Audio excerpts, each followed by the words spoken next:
이날은 여호와께서 정하신 것이라. 이날에 우리가 즐거워하고 기뻐하리로다.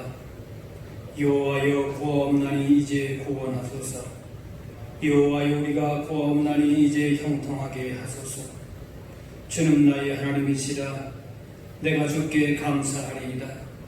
주는 나의 하나님이시라. 내가 주를 높이리이다. 하나님은 영이시니 예배하는 자가 영과 진리로 예배할지니라. 아멘.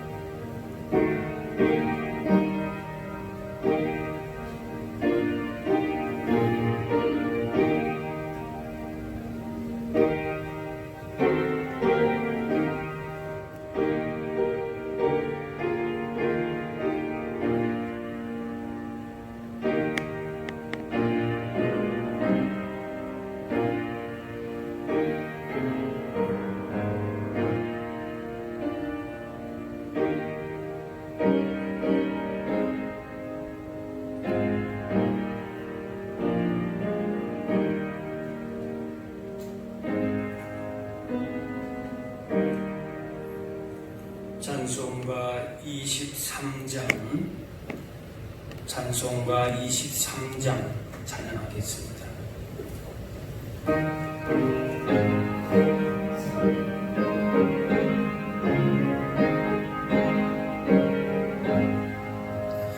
만이 내게 잊으면 그 입 다가지고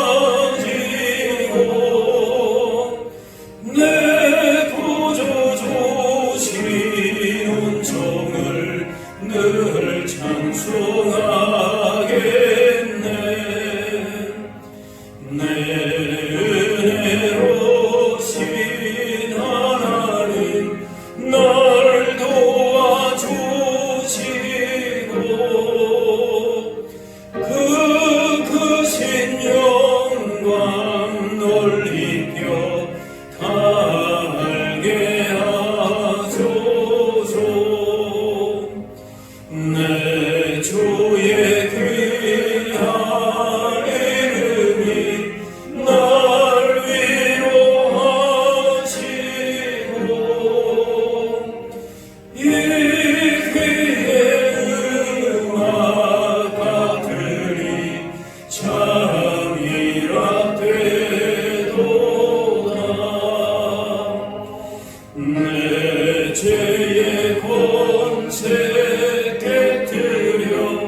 나는 전능하신 아버지 하나님 천지의 창조주를 믿습니다. 나는 그의 유일하신 아들 우리 주 예수 그리스도를 믿습니다. 그는 성령으로 잉태되어 동정녀 마리아에게서 나시고 본디오 빌라도에게 고난을 받아 십자가에 못 박혀 죽으시고 장사된 지 사흘 만에 죽은 자 가운데서 다시 살아나셨으며 하늘에 오르시어 전능하신 아버지 하나님 우편에 앉아 계시다가 거기로부터 살아있는 자와 죽은 자를 심판하러 오십니다. 나는 성령을 믿으며 거룩한 공교회와 성도의 교제와 죄를 용서받는 것과 몸의 부활과 영생을 믿습니다. 아멘. 성시교도 교동문 80번 고린도후서 4장입니다. 교동문 80번 고린도후서 4장입니다.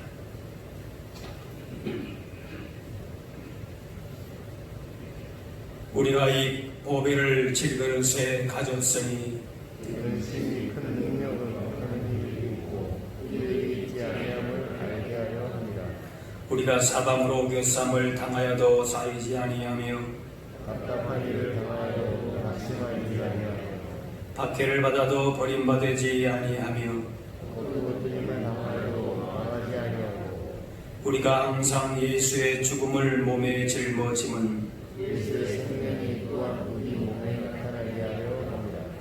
우리 살아있는 자가 항상 예수를 위하여 죽음에 넘겨짐은 예수의 생명이 또한 우리 죽을 육체에 나타나게 하려 합니다.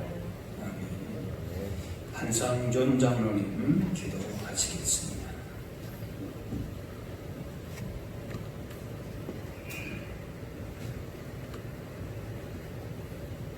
사랑이 많으시고 은혜가 풍성하신 하나님 아버지, 지난 한 주간도 주님께서 인도하여 주시었고 이 시간 주님께 영상 예배를 드리게 하여 주심을 감사드립니다.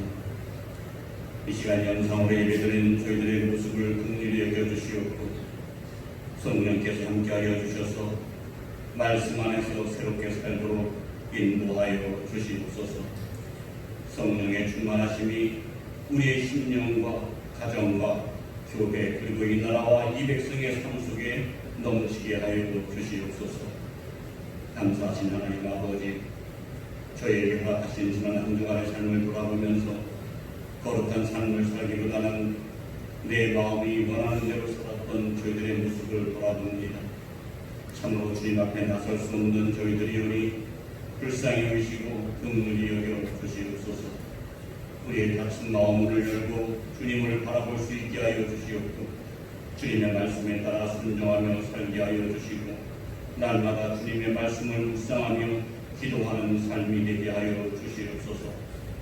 앞으로 우리의 삶이 주님을 위하여 살기에 부족함이 없게 하시고 언제나 능력 있는 삶을 살아가게 하여 주시옵소서. 우리의 마음을 말씀으로 채우시고 능력으로 채우시고 은총으로 채우시고 성령의 도우심으로 채워주시옵소서. 아버지 하나님, 우리의 삶 전체가 하나님께 달려있음을 고백합니다. 이 시간 우리의 심령을 통찰하시고 새롭게 하여 주시옵소서. 성령께서 함께 하시고 강건하여 주시고 약한 것을 강하게 하시고 무너진 우리의 심령을 보수하여 주시옵소서. 지친 자들을 주께서 그 손을 잡아 위로하시고 마음에 상처받은 자가 있거든 그 마음을 위로하게 하여 주시옵고 치료하시고 새 힘을 주시옵소서. 아버지 하나님, 이 나라의 민족을 간섭하여 주시옵소서. 이 나라와 온 세계가 바이러스로 인하여 힘들고 어려운 때를 지나고 있습니다. 이 나라의 민족을 구원하여 주시옵고 보호하여 주셔서 바이러스가 더 이상 확산되지 않게 하여 주시옵고 병상에 있는 많은 환자들을 치유하여 주셔서 하나님의 뜻을 구하며 나아가는 이 나라의 민족이 되게 하여 주시옵소서.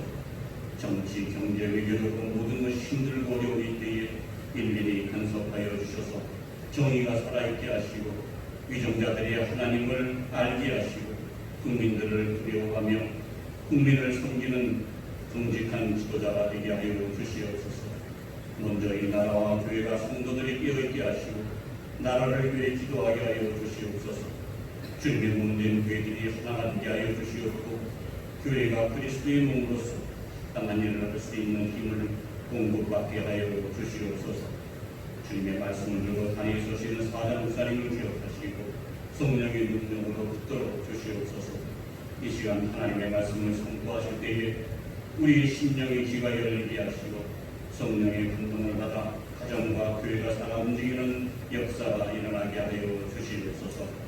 주님의 몸된 교회를 위하여 그곳에서 수고하는 성도들을 함께 하시고 번뇌나 기쁨으로 감당하게 하여 주시옵고 때를 따라 채우시는 하늘의 복과 주님의 은혜가 넘치게 하여 주시옵소서. 예배 마치는 시간까지 성도님께서 함께 하여 주시옵고 영광 받으시옵소서. 감사드리오며 예수 그리스도의 이름으로 기도하옵나이다. 아멘.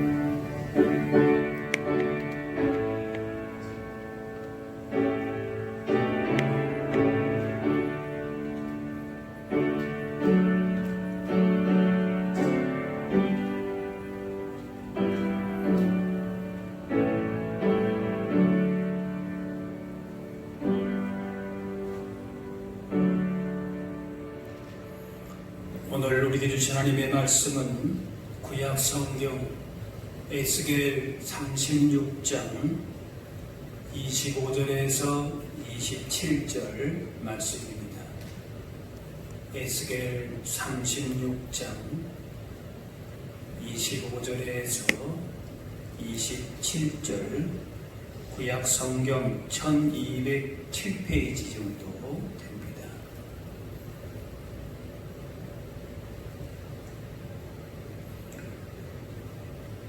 맑은 물을 너희에게 뿌려서 너희로 정결하게 하되 곧 너희 모든 더러운 것에서와 모든 우상 숭배에서 너희를 정결하게 할 것이며 또 새 영을 너희 속에 두고 새 마음을 너희에게 주되 너희 육신에서 굳은 마음을 제거하고 부드러운 마음을 줄 것이니 또 내 영을 너희 속에 두어 너희로 내 율례를 행하게 하리니 너희가 내 규례를 지켜 행할지라.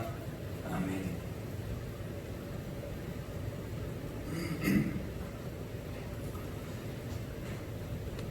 지금 우리는 코로나19로 힘든 시간을 보내고 있습니다. 각 방면에서 어려움이 있고 앞으로 어떤 일들이 발생할지에 대한 막연한 염려와 두려움이 있습니다. 하지만 이럴수록 교회와 성도들은 책임의식을 더 분명히 해야 할 것입니다. 나 중심의 이기주의적인 가치관을 버리고 하나님 중심, 이웃 중심의 가치관을, 복음의 가치관을 가져야 합니다.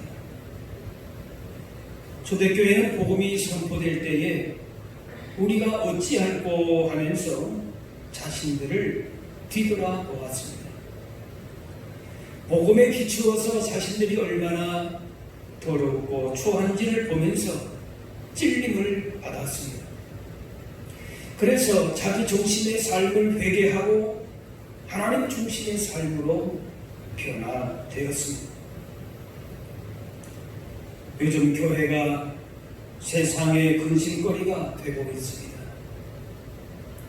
교회가 교회로서의 선한 영향력을 잃어가는 안타까운 일들이 일어나고 있습니다. 물론 일부분에 그런 일어나는 일이라고도 볼 수 있지만은 어쨌든 한국 전체의 교회에 상당한 어려움을 주고 있는 것은 사실입니다. 교회는 세상의 구원을 위해서 자신을 희생하고 십자가를 짐으로 하나님의 나라를 보여줘야 할 텐데 오히려 집단 이기주의로 거짓과 자가당착으로 편견과 혐오를 전파하는 집단으로 점점 비치어지고 있습니다.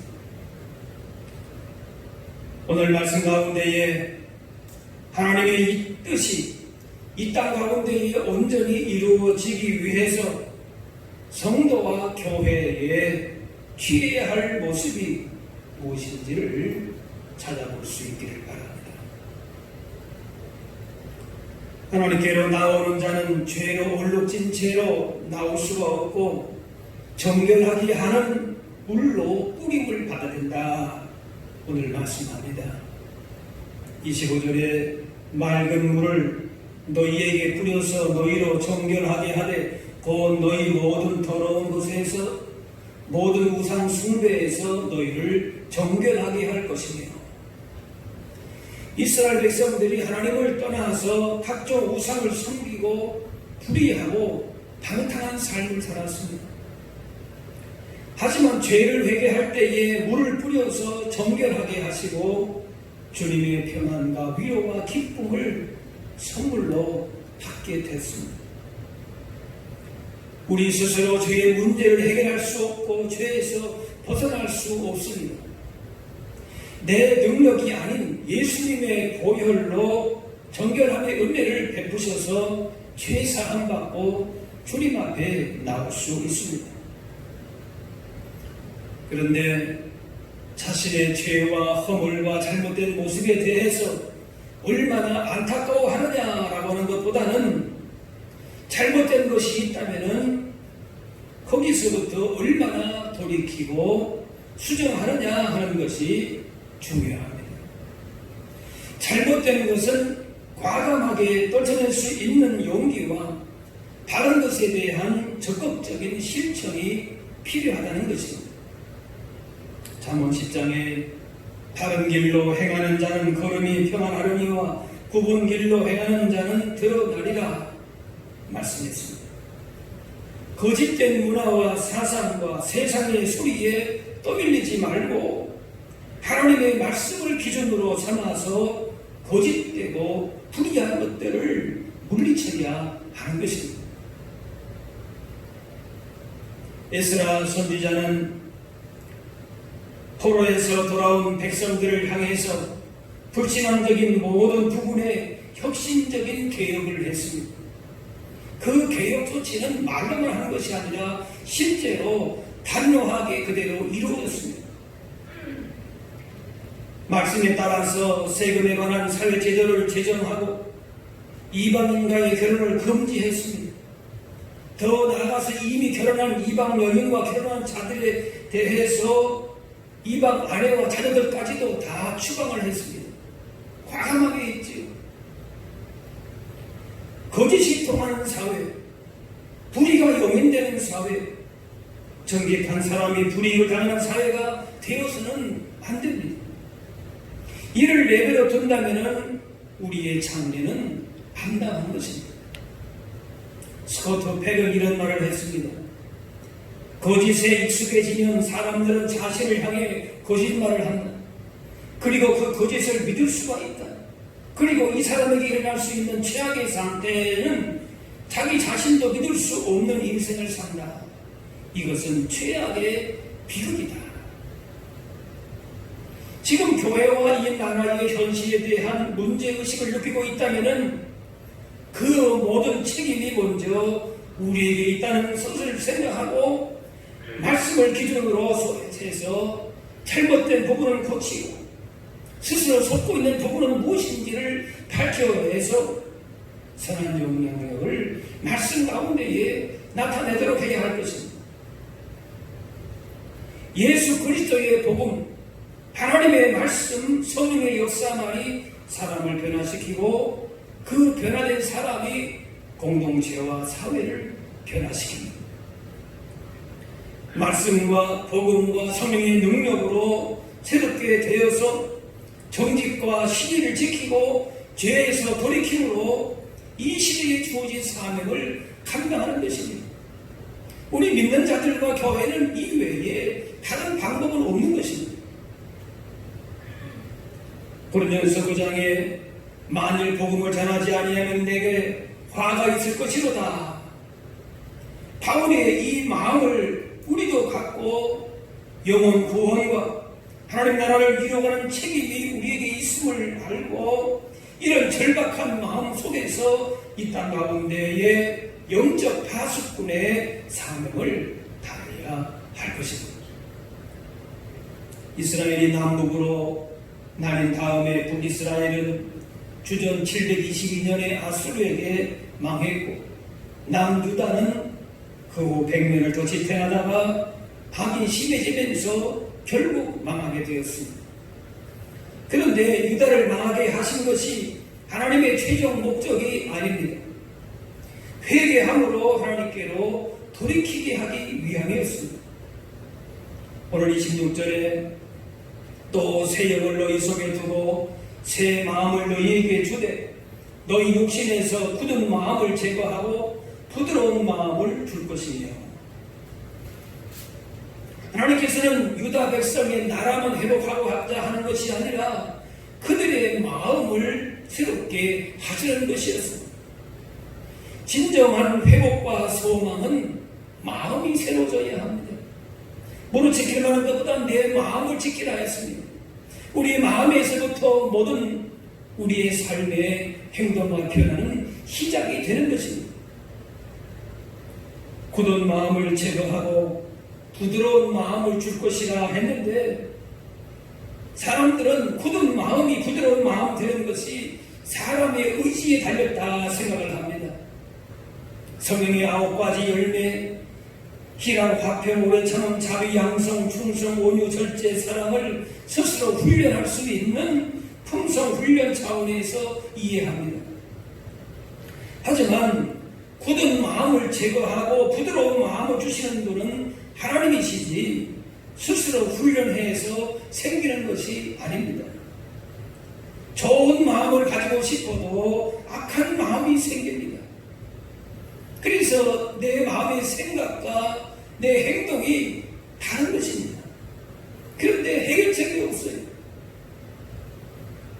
그래서 바울은 이것을 이렇게 표현합니다. 로마서 7장에 내 속 곧 내 육신에 선한 것이 거하지 아니하는 줄을 아노니 원함은 내게 있으나 선을 행하는 것은 없노라.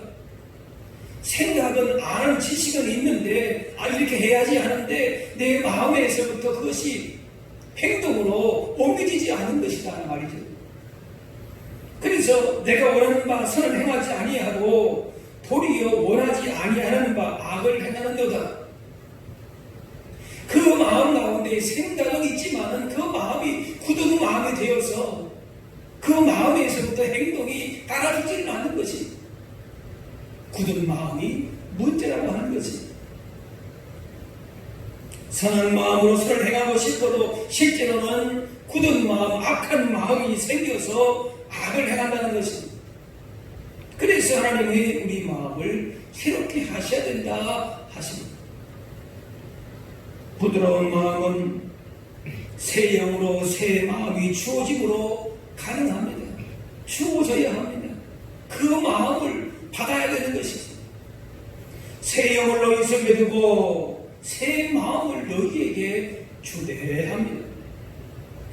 새 영으로 새 마음이 있기 전에 모든 인간은 굳은 마음의 상태로 스스로 변화시킬 수가 없고 하나님만이 부드러운 마음, 새 마음을 주십니다. 사도 바울도 이것 때문에 마음 가운데 굉장히 고민하고 고통스러워한 적이 있었습니다. 죄를 회개하고 신령한 것을 사모하고 하나님의 일을 하고 하나님의 영광을 드러내고자 하는 모든 것들이 세상 그 어떤 것으로 되는 것이 결코 아니라는 겁니다. 하나님은 포로 시기에 유다 백성의 마음에 새 영을 주셨습니다. 그래서 그들이 회개했고 다시 고국으로 돌아오게 되었습니다. 물론 이때 새 영을 주신 것은 완전한 회복은 아니었습니다. 완전한 회복은 예수님이 오시고 성령님이 오셔야 새 영이 임하고 새로운 마음이 생기는 참된 회복이 완성되는 것입니다. 오순절 성령 강림이 바로 이것이지. 오순절 성령 강림 후에 새 영을 받고 새로운 믿음과 소망과 사랑의 마음을 가진 사람들이 교회를 세우고 구원의 역사를 증거하게 되었습니다. 하나님께 새 영을 받아서 거짓된 것들을 버리고 새로운 마음으로 주신 사명을 감당해야 되겠다. 그런 마음이 생긴다면은 성령님이 마음에 오신 것입니다. 그렇기 때문에 이 마음을 거부하지 말고 따라야 되는 것입니다.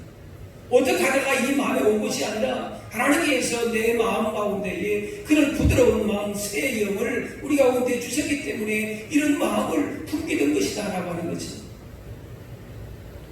성령이 임하면은 굳은 마음을 깨트려 주시고 새 마음을 갖게 되고 새로운 모습으로 주님을 섬길 수 있게 됩니다. 우리의 말과 생각이 예수님처럼 바뀌고 예수님을 닮은 성품으로 오유와 겸손으로 변하게 되어 있습니다. 우리의 마음이 아니에요. 훈련해서 되어지는 마음이 아니에요. 새 영으로 성령께서 우리 가운데 역사하실 때에 이런 마음을 우리 가운데 감동으로 주시는 것입니다. 그래서 미워하고 분노하고 속상해하고 상처받던 살던 자가 기뻐하고 감사하고 즐거워하고 주님만을 높이고 찬양하는 모습으로 그 마음에서부터 변화가 일어나게 되는 것입니다. 에스겔 11장에 오늘 본문과 비슷한 말씀이 있습니다. 내가 그들에게 한 마음을 주고 그 속에 새 영을 주며 그 몸에서 돌같은 마음을 제거하고 살처럼 부드러운 마음을 주어 이스라엘 백성은 두 마음을 가지고 살았습니다. 하나님을 섬기는 마음이 있었고 동시에 우상을 섬기면서 돈과 권력과 성공을 섬겼습니다. 두 마음을 품고 자기들의 편한 대로 이익대로 제멋대로 살았습니다. 이제 하나님께서 그런 두 마음을 버리게 하시고 하나님만을 섬기는 한 마음을 주시겠다 하십니다. 내가 그들에게 한 마음을 주고 그 속에 새 영을 주겠다 하십니다. 그래서 아무도 그 마음에 돌같은 마음을 깨트리고 부드럽게 할 수가 없었는데 성령께서 그들 마음 가운데에 부드러운 마음으로 한 마음으로 새 마음으로 변화시키겠다 하십니다. 온유와 겸손과 사랑과 용서와 이해하는 마음, 순종하는 마음, 감사의 마음입니다. 사람이 훈련해서 이룰 수 없는 마음이 예수님의 마음인 것입니다. 단단한 땅에는 비가 내려도 다 옆으로 흘러버립니다. 그 단단한 땅을 갈아엎어서 부들부들한 땅이 될 때에 비가 내리면 그 속에 스며들고 씨앗이 뿌려 내려서 열매가 맺는 것처럼 정결함을 받은 후에 그 깨끗하게 빈 마음의 그릇에 성령이 임하십니다. 정결하게 하는 물로 뿌림을 받아서 부드러워질 때에 주님의 은혜, 성령의 은혜가 임합니다. 은혜의 감비가 내려서 굳어진 마음이 성령 안에서 옥토같이 부드러워져서 마음속에 신앙의 뿌리를 내리고 아름다운 신앙의 꽃과 열매를 맺게 될 줄로 믿습니다. 에스겔 47장에 보면은 환상 중에 에스겔이 천사가 나타나서 성전을 보여주는 그 환상을 보게 됩니다. 그 내용을 보게 되면은 하늘의 은혜가 그 생수가 성전 안에서부터 성전 문지방 밑으로 흘러나오게 됩니다. 그래서 이 은혜가 이스라엘에게 이 은혜가 강수와 흘러다가 들어가므로 모든 것이 살아난다. 그 말씀이 나옵니다.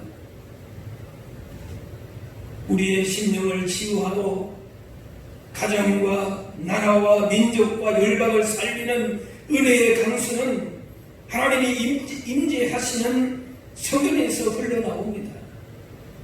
하나님의 은혜를 흘려보내야 되는 책임이 성도와 교회에 있다는 것입니다.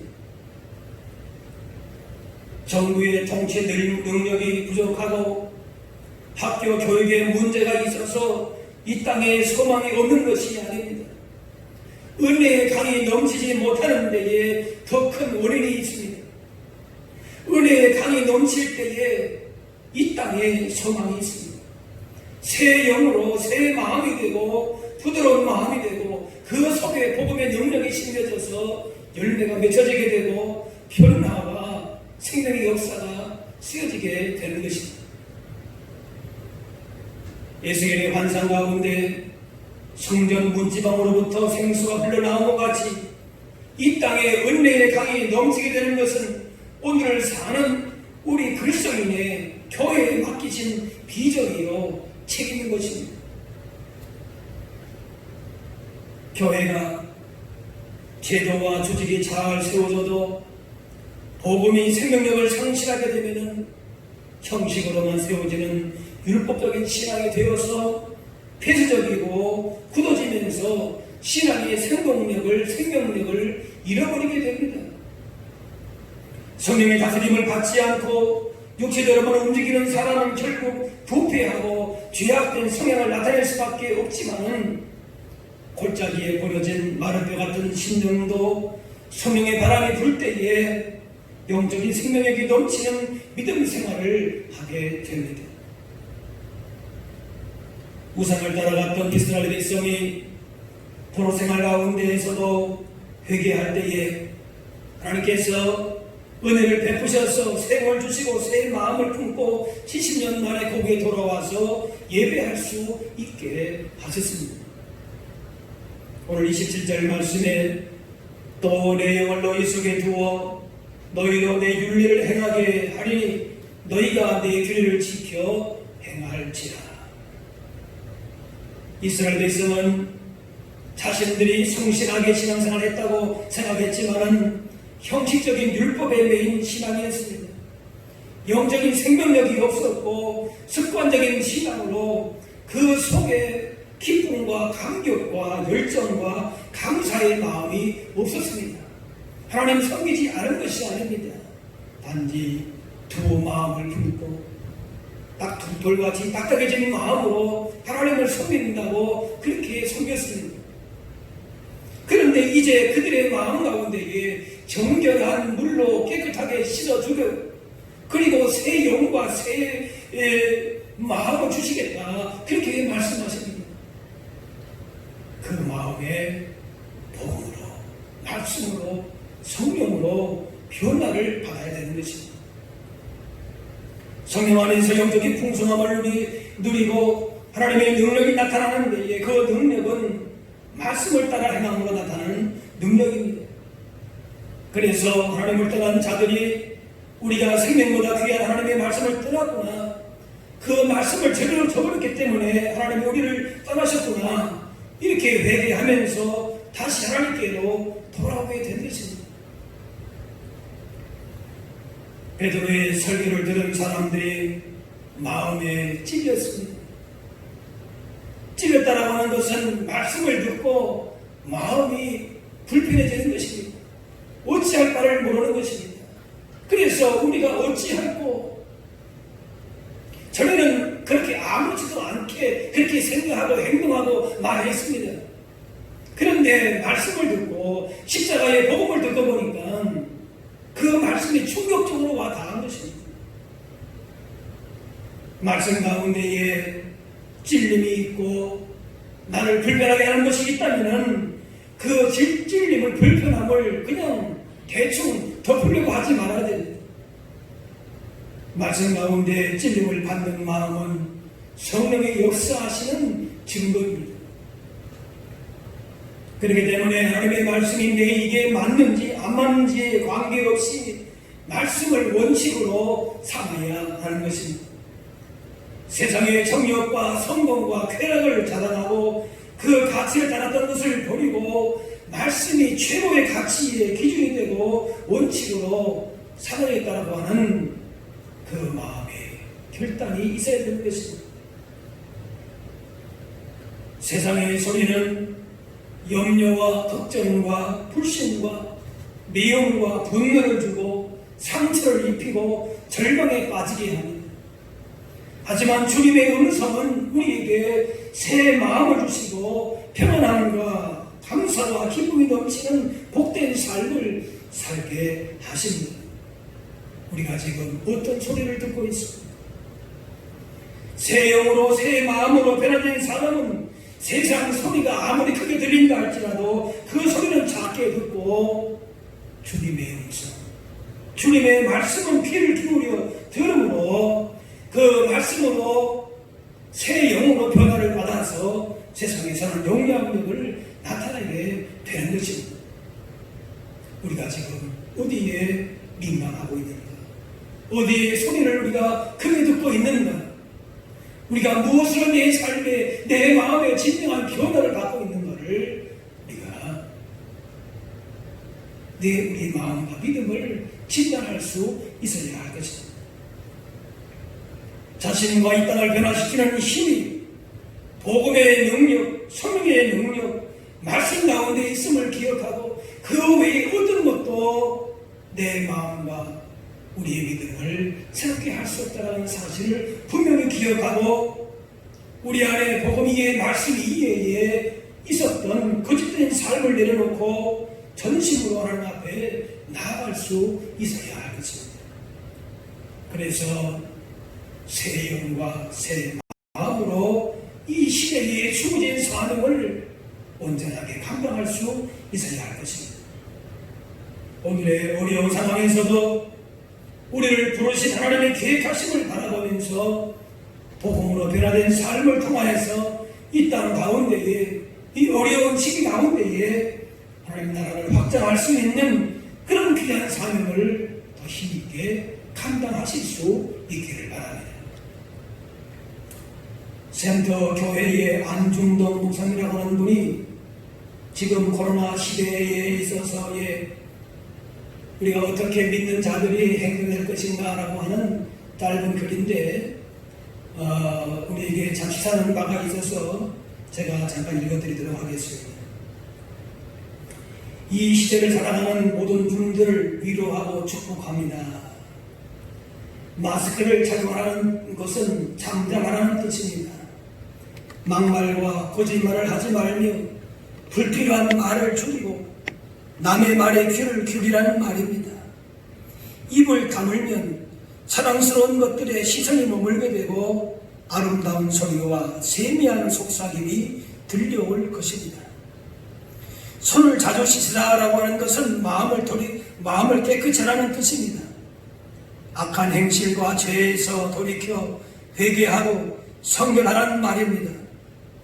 안과 밖이 깨끗하여야 자신도 살고 남도 살 수 있다는 말입니다. 마음의 거울을 닦아야 자신이 보이고 마음의 창을 닦아야 이웃이 보일 것입니다. 사람과 거리두기를 하라는 것은 자연을 가까이 하라는 뜻입니다. 사람끼리 모여 살면서 서로 다투지 말고 공기와 물과 자연의 생태계를 돌아보며 조화롭게 살라는 말입니다. 자연을 가까이 할수록 마음이 넉넉하여 모든 것을 사랑하게 될 것입니다. 대면 예배를 금지라고 하는 것은 언제 어디서나 하나님을 바라보라는 뜻입니다. 위안을 얻거나 사람에게 보이려고 예배당에 가지 말고 천지에 계신 하나님을 예배하는 말입니다. 하나님을 대면할수록 그의 나라와 그의 뜻에 가까이 이르게 될 것입니다. 집합을 금지하라고 하는 것은 소외된 자들과 함께 하라는 뜻입니다. 모여서 선동하거나 힘들어하지 말고 사람이 그리운 이들의 덫이 되라는 말입니다. 우는 자들과 함께 울고 홀로 외로이 무거운 짐을 지고 가는 이들의 짐을 나누어 실수로 세상 사람으로 도구해질 것입니다. 같이 기도하겠습니다. 사랑의 하나님, 오늘 거룩한 날 주님 앞에 나와 예배하며 주신 말씀을 통하여서 복과 은혜를 누리게 하시니 감사합니다. 지금 이 땅의 현실을 바라볼 때에 힘들고 아파하는 많은 영혼들을 보게 됩니다. 우리의 심령과 이 땅에 주의 말씀으로 성령의 권능으로 임하셔서 새 생명의 역사, 회복의 은혜를 내려 주옵소서.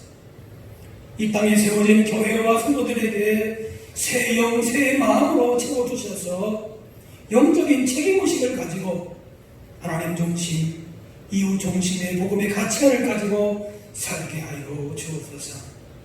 말씀 앞에 겸손하게 서게 하셔서 우리 안에 있는 거짓되고 부패한 빡다가 굳어진 모든 죄악들을 깨닫는 강한 찔림이 있게 하시고 하나님께서 기뻐하시는 변화된 삶의 열매를 맺게 하여 주옵소서.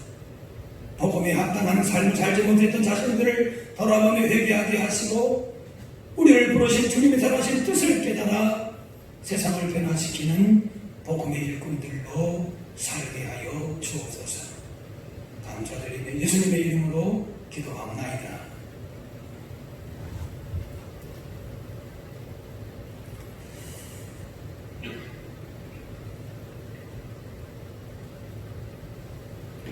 예, 교회 소식을 알려드리겠습니다. 우리가 8월 달에 교회 학교 자녀와 또 선생님들을 위해서 기도합시다 했습니다. 우리 교회 학교 자녀들이 다음 세대들이 믿음 가운데에 말씀 안에서 건강하고 또 지혜롭게 하나님 나라의 일꾼들로 잘 자랄 수 있도록 계속적으로 관심을 갖고 기도해 주시기를 바랍니다. 구약일동 행진 8월까지 진행한다고 했습니다. 지금 우리가 되면 아직 현장 예배를 하지 못하기 때문에 이제 다 읽으신 분들은 다시 교회 예배당에 모일 때에 그때에 구약일동 비어를 제출하시면 되겠고요. 이제 조금 9월달까지 이 비대면 예배가 연장이 되게 되면은 그때까지라도 읽지 못하신 분들은 마저 다 읽으시고 구약일동 행진 다 하셔서 제출하시면 되겠습니다. 8월 19일부터 2주간의 모든 예배와 모임을 비대면으로 하고 있습니다. 지금 사회적 거리두기 2단계로 일단은 이번 주도 비대면 예배로 진행이 되고 다음 주는 이제 추후 상황의 변화에 따라서 구역별로 문자와 또 전화로 공지하도록 이렇게 하겠습니다. 작년 청소년 청년 주일 예배는 주일 오전 11시 영상으로 예배하게 됩니다. 또 아동부 주일 예배는 주일 오전 10시에 아동부 영상으로 예배합니다. 다른 모든 예배와 모임도 주 공지가 있을 때까지 모이지 않습니다. 코로나19 확산 방지와 예방을 위해서 힘써 주시고 기도하시기 바랍니다. 이 사태가 속히 진정될 수 있도록 그렇게 또 그 일을 위해서 어려운 가운데 있는 분들과 또 지역을 위해서 기도하실 수 있기를 바랍니다. 또한 우리 안에서도 서로 기도와 사랑 가운데 서로 살펴주시고 각자의 그 삶의 처소에서 경건 생활에도 더욱 힘써 주시기를 바랍니다. 또 감염 확산과 예방을 위해서도 가정별로 개인적으로도 더욱더 힘써 주시기 바랍니다. 여러분이 영상으로 드리는 예배지만은 여러분이 드리는 그 공간을 정숙하게 구별하실 수 있기를 바랍니다. 예배 예고 차림도 단정하게 하시고 또 예배 시작 5분 전에 마음을 모아서 그렇게 기도로 준비하시기 바랍니다. 그래서 예배당에서 예배하는 그런 마음으로 가정에서도 영과 진리로 예배하실 수 있기를 바랍니다. 헌금은 가정별로 모아두셨다가 교회에서 예배 모임이 시작될 때에 드리시면 되겠습니다. 이제 찬송가 191장 찬양하겠습니다. 191장 찬양입니다.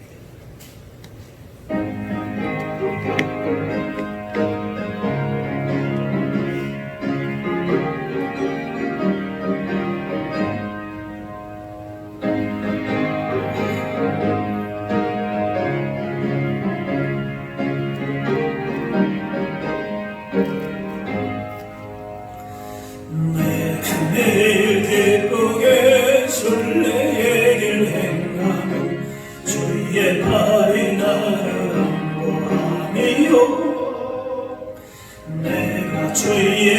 축복을 받는 참된 비결은 주의 영이 함께하리라. 성령이 계시네 할렐루야 함께하시네. 좋은 길을 걸으며 밤낮 기뻐하는 것 주의 영이 함께하리라. 전의 죄에 빠져서 평안함이 없을 때 예수 십자가의 공로를 믿고 그 말 아래 엎드려 참된 평화 얻으면 주의 영이 함께하리라. 성령이 계시네 할렐루야 함께하시네. 좁은 길을 걸으며 밤낮 기뻐하는 것 주의 영이 함께하리라. 나와 동행하시고 모든 염려하시니 나는 숲배새와 같이 기쁘다. 내가 기쁜 마음으로 주의 뜻을 행하는 주의 영이 함께하리라. 성령이 계시네 할렐루야 함께하시네. 좁은 길을 걸으며 밤낮 기뻐하는 것 주의 영이 함께하리라. 세상 모든 욕망과 나의 모든 정욕은 십자가의 이곳을 받았네. 모든 마음이 지나고 무거운 짐 벗으니 주의 영이 함께하리라. 성령이 계시네 할렐루야 함께하시네. 좁은 길을 걸으며 밤낮 기뻐하는 것 주의 영이 함께하리라.